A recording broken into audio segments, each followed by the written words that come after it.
Tracks on target. Great.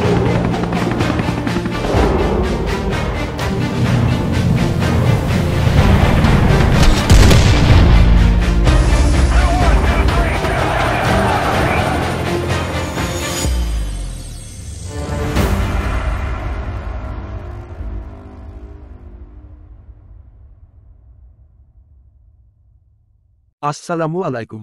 স্বাগতম defence technology of Bangladesh ডিটিবি এর নতুন একটি ভিডিওতে। আজকের ভিডিওতে আমরা বাংলাদেশ সশস্ত্র বাহিনীর জন্য মার্কিন যুক্তরাষ্ট্র থেকে সম্ভাব্য সামরিক সরঞ্জাম সংগ্রহের বিষয়ে আলোচনা করব। অতি সম্প্রতি মার্কিন যুক্তরাষ্ট্রের আর্মি প্যাসিফিকের deputy commanding general lieutenant general Joel P Vowell গত 24 থেকে 25 মার্চ বাংলাদেশ সফর করেছেন। এ সফরে তিনি বাংলাদেশ সেনাবাহিনীর সক্ষমতা বাড়াতে যুক্তরাষ্ট্রে উৎপাদিত সামরিক সরঞ্জাম সংগ্রহের সম্ভাবনা নিয়ে আলোচনা করেছেন ঢাকার সঙ্গে।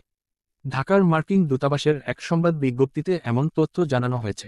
এতে জানানো হয়, সফরকালে লেফটেন্যান্ট জেনারেল ভাওয়েল বাংলাদেশের সশস্ত্র বাহিনীর ঊর্ধ্বতন কর্মকর্তাদের সঙ্গে সাক্ষাৎ করেছেন, যেখানে তিনি বাংলাদেশ সেনাবাহিনীর সঙ্গে যুক্তরাষ্ট্রের সেনাবাহিনীর দীর্ঘদিনের দৃঢ় সম্পর্কের প্রতি প্রতিশ্রুতি পুনর্ব্যক্ত করেছেন এবং পারস্পরিক নিরাপত্তা স্বার্থ ও চলমান সহযোগিতার বিষয়গুলো তুলে ধরেছেন।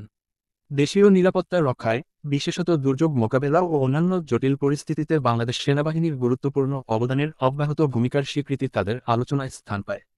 এছাড়া বাংলাদেশের প্রধান সামরিক চ্যালেঞ্জগুলো এবং যুক্তরাষ্ট্রের সম্ভাব্য সহায়তার ক্ষেত্রগুলো সহ সামগ্রিক নিরাপত্তা পরিস্থিতি নিয়েও আলোচনা হয়। চলতি বছর গ্রীষ্মে দুই দেশ সামনে সামরিক মহড়ায় অংশ নিতে যাচ্ছে। সেই অনুষ্ঠিতব্য সামরিক মহড়া টাইগার লাইটনিং নিয়ে আলোচনা করে ঢাকা ওয়াশিংটন।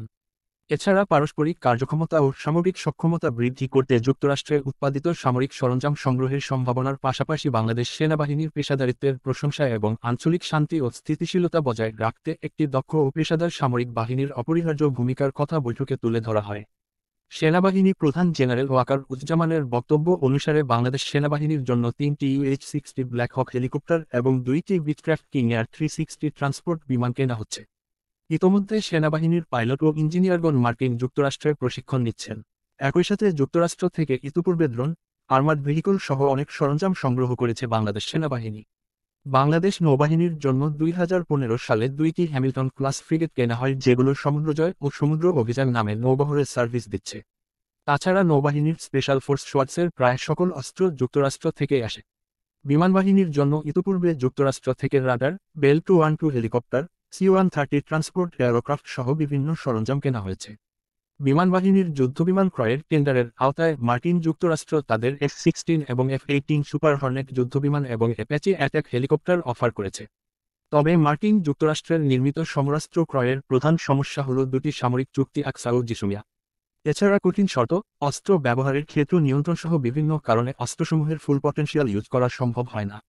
বাংলাদেশের ভূরাজনৈতিক গুরুত্ব বিবেচনায় এবং ব্যালেন্স ফরেন পলিসির জন্য একটি নির্দিষ্ট সোর্স থেকে অস্ত্র সংগ্রহের পরিবর্তে বিভিন্ন দেশ থেকে প্রয়োজনীয়তা অনুসারে অত্যাধুনিক ও যুগোপযোগী সমরাস্ত্র সংগ্রহ করা প্রয়োজন। ধন্যবাদ সবাইকে। নতুন নতুন বিষয়ে ভিডিও পেতে আমাদের সাথে থাকুন। সামরিক বাহিনীর সর্বশেষ তথ্য পেতে আমাদের ফেসবুক পেজ এবং টুইটার অ্যাকাউন্ট ফলো করুন। লিঙ্ক ভিডিও ডেসক্রিপশনে দেওয়া হলো।